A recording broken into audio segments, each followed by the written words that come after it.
Hey folks, welcome back. Hope you've been doing well out there. So in today's video, I want to talk about a paradox that we find in healing a lot. So this is something I've seen over and over with my clients. This is something that I struggled with myself a lot. And it's a bit of a nuanced thing that if you don't know to look for, you could totally miss it. And it completely slows down or often even works against your ability to overcome your issues and heal and solve and resolve things. So this is something you're going to want to know. It's actually a very simple point, but it's one of these things that unless you know to look for it, you're just totally going to miss it. So uh, please join me and let's talk about the paradox of healing. Okay, since this is such a freaking important point, I want to just make it off the top of the video here, off the bat, so that if you're one of these people who just watches 30 seconds and clicks off, or a minute and clicks off, I want you to think about this. Okay, so here is the paradox of healing. The more you take control of healing, the more interventions you do with yourself, the more you're trying to get in there and fix yourself and resolve yourself, the more likely you are to accidentally or unconsciously violate your own self relationship and end up wounding yourself more. And that will end up slowing down or stopping your ability to heal. That's the paradox of healing. Let me say that one more time, and then if you want to click off the video, it's all good. The more you try to fix yourself, the more likely you are to mess up and in some way violate your own self relationship and cause wounding or cause a contraction that will work against or slow down your ability to heal. I hope that's clear. Okay, so let's unpack this a bit. I'll create a little context here for you. I'll explain this a bit, but that's the principle here. So this for me was a huge epiphany. This for me was a game changer. And I've made videos about this on the channel before. And this is really at the heart of this course I'm building right now, which is all about secure self-relating. In other words, applying secure attachment to our own internal relationship in order to regulate our own emotions and know how to heal our own trauma ourselves, right? So this is DIY kind of self-relating as a tool for trauma resolution and self-regulation, right? So this is something I've unpacked out of this realization. But here's the thing, right? When, as a hypnotherapist, I'm trained to get in there, take control, right? And help people move things around quickly, shift their experience for them, and help them have some sort of a healing or transformative insight or unfolding of experience or full resolution of whatever the issue is. So this is in my training to be kind of proactive and get in there and help people move things around, right? And you see this a lot in different therapy modalities. There are a lot of therapy modalities out there where you're essentially trained to be very proactive about getting in there and making change. You know, when the person, the client, the person who wants the healing may not even fully know what it is that needs healing, may not fully be in a healthy relationship to what needs healing. A lot of times there are modalities out there that will just get in there and start moving things kind of without consent, without permission, if I'm being honest.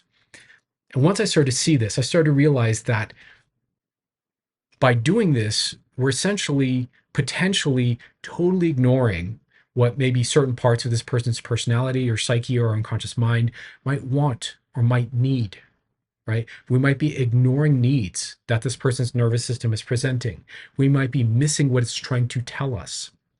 We might be reenacting a trauma pattern that, say, a parental figure or a teacher or someone like that already brought into our lives of being overly controlled or of being having our boundaries broken or being poorly attuned to, right? There are all kinds of dynamics that if we just go in and we start fixing and controlling without knowing, especially if it's based in shame or judgment, right? Or just like desperation to avoid what we're feeling, right? If we're doing any of that, we're going to be relating to ourselves in a way that's wounding.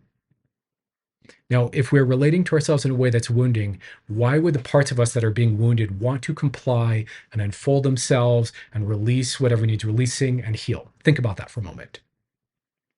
If someone was putting pressure on you to change and transform and let go of something and be different, and it was this intense pressure from the outside, they didn't get it, and they didn't see you, and they didn't care about how you felt about their approach, how likely would you be to want to comply with that?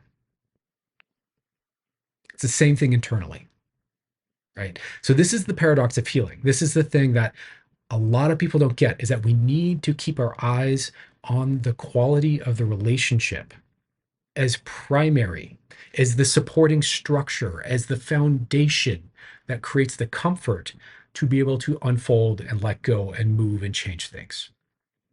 Without that, especially again, if it's coming from an attitude of self judgment, shame, um, not liking a certain part of ourselves, et cetera, et cetera. I could rattle off all the different, kind of misaligned attitudes. But if we're coming from a place like that towards part of ourselves, it's really not going to go well. And we end up re-wounding ourselves, or we end up at very least causing that part of us to put the brakes on, kind of hunker down, cinch down, and create resistance, and nothing moves. Right. And so I want you to really get that in order to heal, in order to change and transform and flow and grow, in order for that to be easy and, dare I say, even kind of comfortable, we need to get the relating right first. And without that there, you're likely to do damage, even though you're well intended, even though you're, giving yourself all these tools, and you're doing all these things, and you're going to the ayahuasca retreats, and you're, reading all the therapy books, and you're, blah, blah, blah, blah, blah, blah, blah, blah, blah. If fundamentally you're not really connecting with yourself and paying attention and listening and working with what's there and understanding how to relate to the contents of whatever your experience are in a proper way, there's a really good chance you're going to slow yourself down. What I've seen over and over, and I'll kind of leave the video on this point because I don't want to belabor it here, but hopefully this is clear. Let me know, do me a favor, a little call to action here in the video, right? Do me a favor, leave a comment down below. Does this make sense so far? Am I being clear here? Can you wrap your head around this? That your self-relationship, the quality of relating to yourself, in the same way that the quality of relating to someone outside you, towards you, makes a big difference in your ability to open up and let go and shift or change or try something new or not. Does that make sense to you? Can you see how if you don't have that right, it's going to slow everything down? Leave a comment down below. If this resonates, also maybe give a thumbs up or share the video with someone who needs it, etc. Anyways, we need to get this right. This is really, really key.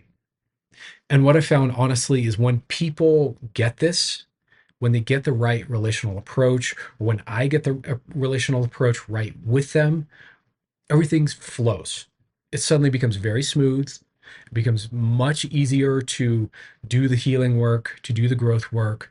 And even though it's not always, enjoyable in the sense that there might be tears, there might be heavy emotions, there might be whatever to process, if the relational piece is right, it makes all of that so, so much easier. In the same way that if you think about it for a moment, if you're going through a tough time in life, but you have people around you who have your back, who care, who listen, who support you, who are really showing up in just the right way for you, think about how much easier it would be to navigate those tough moments in life. Same thing internally with healing. So this relational piece is huge. This is not to be missed, overlooked. It's simple, but it's a big blind spot for most of us.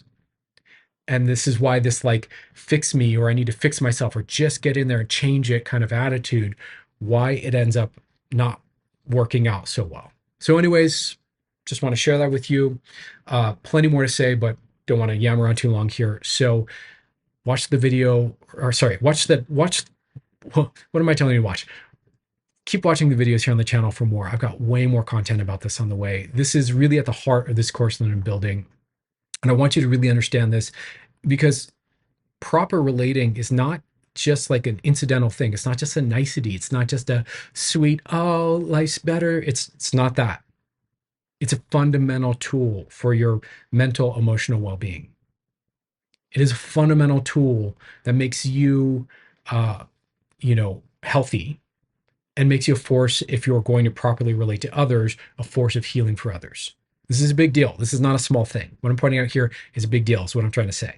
So anyways, that's it for now. Much love to you all. Thank you for watching. I'll talk to you guys soon. Take care.